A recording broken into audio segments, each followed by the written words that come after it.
Yeah, he should be able to get at least one Overlord in there. Already scouted everything. He's going to try to find an Overlord that's furthest away from danger. Try to pick that off. Has 2 Overlords at this point, so he definitely should get at least 1, maybe 2 Overlord kills if he's lucky.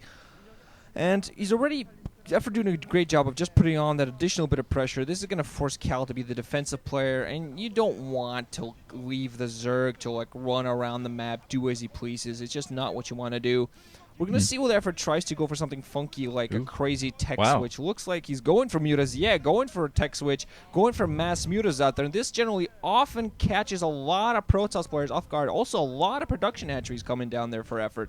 But this, exactly what he's going for, seems to catch a lot of Protoss off guard. Second extractor coming on just now, but quite a decent number of mutas out there. Going to go out there, try to put on some pressure. We see gateways coming in alongside some additional defensive cannons. Mutas are going to fly across the middle, so Cal's going to spot this. Might get a couple of barrages on his Zealots as they're running away to safety. There are going to be cannons there at the front. Zealots actually going to split off to the right, while Dragoon's going to be forced to run back to the safety of the cannons, and only a couple, maybe I think only 2 Corsairs in there, and that's not quite enough to fight back here. And now the Zealots are going to be forced across the map with no Zealot speed. They're just going to get picked to pieces here, so not a great start at all here for Cal. Scourge already out there. They're going to be able to maybe catch the Corsairs. Definitely will probably sacrifice 1 Scourge maybe to get a scout in there, spot exactly what's going on. Defensive cannon going off there. So at the very least, Cal managing to use those Zealots, sacrificing them to get some cannons out there for defensive position. He does have 1 Dragoon out there, but I think these Mutas might still get something done already.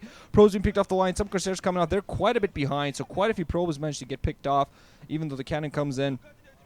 And EffOrt now just going to be able to control the pace of the game with this having the Evo chamber up, so it does look like he's going to go for a switch back to something else. He's going to go put on some pressure with these early mutas, try to delay Cal as much as possible, and then just win with our ground army.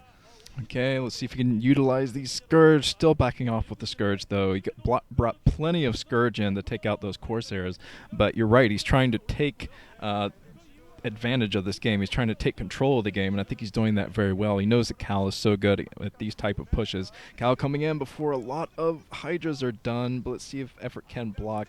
And Cal actually backing off here. He knows there are mutas in, so he's not going to be able to last long there with just his Zealots. And he split off his Zealots earlier, trying to buy time to get enough Corsairs out to tackle this. But okay, the Scourge will be the deciding part in this game, I think. If he can find the Scourge, get up behind them, and just use the splash damage to kill all of them, I think that Cal will be in a wonderful position, because he'll be able to plop down a bunch of cannons, go out, just kill Overlords, as EffOrt is trying to push the front. DT coming in, that's why he was going in with his Corsairs, trying to kill all the Overlords at the 9 o'clock position, so he could sneak in there with the DT, but EffOrt is wise to that, and I think he has an Overlord at each base. As Cal is setting up, getting plenty of gateways out now, so it looks like he's sticking to do 2 bases right now, but that's okay. I've seen a 2-base Protoss beat a 5-base Zerg before, so 2-base Protoss, very, very strong. As long as he doesn't lose all of his Corsairs to Scourge, which could definitely happen. Keeping up Corsair production, so I think the mutas aren't going to get much done here. Yeah, quite a few Dragoons on the ground as well to help defend those High Templars on the ground. We're going to see what the EffOrt actually tries to go. Is going to go for the snipe. One Storm goes off a High Templar, gets taken down. Gets 1 decent Storm off. Scourge trying to come in close, but the Corsair is going to be able to avoid that. But Cal already, not a good start. 1 High Templar going down. You need those so much, so much. How many times have we seen a Zerg player come in, mass Hydras, meets Dragoons and Zealots, and it's just not enough. 1 or 2 Storms can so change the whole game, and it's just insane how that changes it. And look at that Sim City from EffOrt at the 9 o'clock. Dear God, it's impossible to get anything through there. Dear Lord.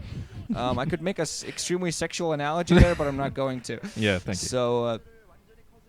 So yeah, Cal has a very small ragtag group of forces. He has some Corsairs in the air, but he has very few Zealots, very few Dragoons, a couple High Templars supporting them with very few Storms.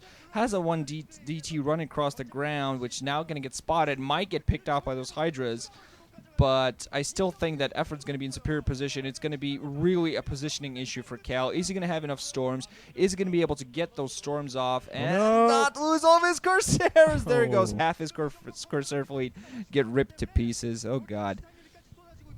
Yeah, that's not good, because now he only has 3 Corsairs. He halted production because he thought the 6 would be enough. Now sniping 3 High Templar being sniped. Almost 3.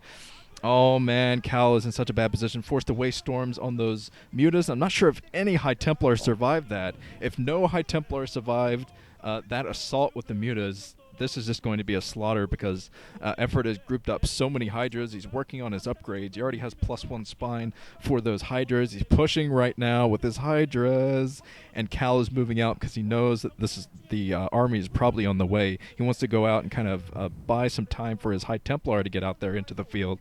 But EffOrt pushing the front. Cal, there's not much he's going to be able to do here. He hasn't taken his third base, so he's still sticking with these two. And if he doesn't take this attack at his natural, he's going to be in such a bad position here. EffOrt is pushing right now with his Hydra list. The Mune is coming in looking for more High Templar. He might have been able to snipe another one back there. I'm not sure, but I don't see any High Templar. No High Templar in here for Cal now. And without Storm, he's not going to be able to weather this attack. No way is he going to be able to. Upgraded Hydras against upgraded Dragoons, though. +1 for those Dragoons. So quite a few Dragoons coming in. Cal's kind of coming out of nowhere as some troops, but still forced to pull off his probes off the line. Another High Templar snipe, so wow, this is not looking good for Cal. All the Mutals coming in at a very good time, so Cal is going to be able to hold this off, but I would definitely not call what just happened a victory. He has nothing but Dragoons out there, not the composition he wants, trying to get desperately to get some Zealots out there. High Templar, even if they come out, he has one High Templar in there, but I'm not even sure if that has Storms yet. Crusader's flying out, Destin trying to get some shots off. A Storm coming off, but hitting nothing but one Hydra. And oh dear God, this is horrible. Just the Hydra's even getting some split off, picking off the High Templar. Dragoons here at the front, Zealots at the back. That's not the way you want it. Dragoons gonna get caught in the bridge, bunch of them melting. Weapons 2 upgrades on those Zealots and Dragoons, but they're not going to be that big a help. Way too many Hydras down there. Zealots desperately trying to run in and do some little bit of damage before they get sniped. Only a few Dragoons on top of the bridge. Some of the Zealots desperately trying to come in close. The Hydra's still biting everything to pieces over a control group still after EffOrt, and now we get a close-up of his eyes. Those deathly eyes. And now Cal with almost nothing but a couple of very, very heavily damaged Dragoons, and Zealots coming in. Now his front's going to get broken. No cannons and Hydras, and EffOrt doesn't even seem to be sending reinforcement. I think he's actually finally sending some reinforcement. Yeah, there we go. Reinforcement Hydras coming in right now. And GG from Cal. I am a sad, sad Ranchin. Well, you can tell who Ranchin is rooting for. Although I wanted Cal to win this, of course, too. But now 2 down, not looking good. And EffOrt, I have to say, he basically used a 2009 strategy there to go out with Mutalists to snipe those High Templar like that. You actually don't see much of that these days. It's starting to come back a little bit, but mighty fine play, I have to say. Very, very strong, showing his flashes of brilliance from when people were calling him the next big Zerg. Like myself, I believe I called him that too, which was kind of embarrassing in the months after I said that. But, yep. Good game. Moving on to the third.